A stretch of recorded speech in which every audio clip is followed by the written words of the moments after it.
नमस्कार।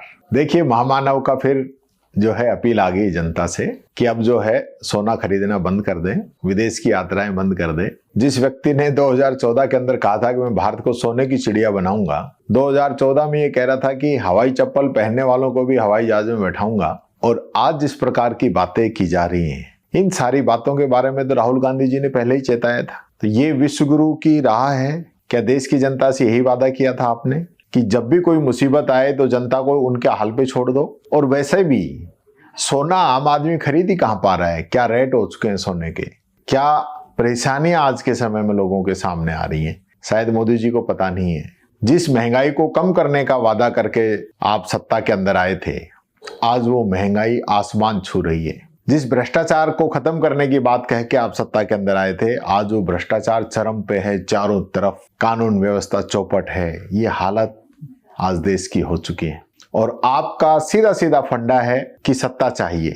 अभी आपने देखा होगा बंगाल का चुनाव हुआ, किस प्रकार की परिस्थिति हुई। आप बंगाल चले गए, मणिपुर नहीं गए। मणिपुर भी हमारे देश का हिस्सा है। मोदी जी, आपने जो अपील आज की है, तो क्या आपने देखा है कि इस एक अपील का क्या असर होगा? लोगों के जीवन पे क्या प्रभाव पड़ेगा? सोने की एक इंडस्ट्री है। हमारा जयपुर तो यहाँ पूरा जौहरी बाजार है। तो वो जो ये व्यवसाय करते हैं, वो दुकानें सब बंद करवा दी जाएं फिर, इसका मतलब तो। या जिन लोगों को शादी करनी है, अन्य उनका आयोजनों के अंदर सोना चाहिए, तो वो उसको लेना बंद कर दें।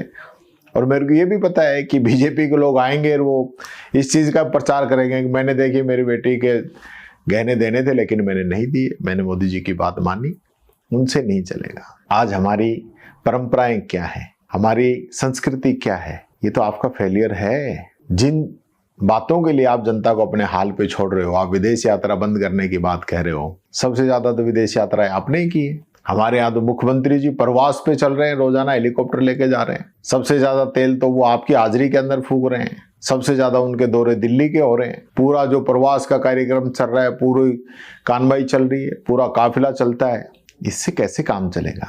इन बातों के बारे में राहुल जी ने आपको चेताया था मार्च के अंदर ही कि हमें अपना स्टॉक पूरा करना चाहिए, हमें हमारी जो कैपेसिटी है उसको पूरा फिल करना चाहिए, लेकिन आपने नहीं किया। जब कच्चे तेल के दाम कम थे उस समय आपने स्टॉक नहीं किया, और कच्चे तेल के दाम कम थे उस समय जो प्रॉफिट हुआ वो भारत सरकार ने, आपकी कंपनियों ने मुनाफा कमाया, उसका फायदा तो जनता को दिया नहीं। तो आज कच्चे तेल के रेट बढ़े तो आप जनता पे वापिस थोप रहे हो। ये बातें नहीं होनी चाहिए ना। तो फिर दोनों ही चीजें एक साथ होनी चाहिए।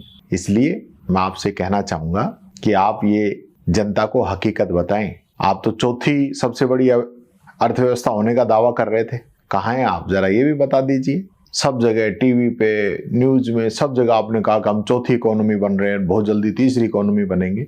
आप छठे नंबर पे आ गए हो, और आने वाले समय में क्या हालात होंगे वो तो आने वाला समय ही बताएगा। जनता से झूठ बोलना बंद कीजिए, ये मैं आपसे अपील करता हूं।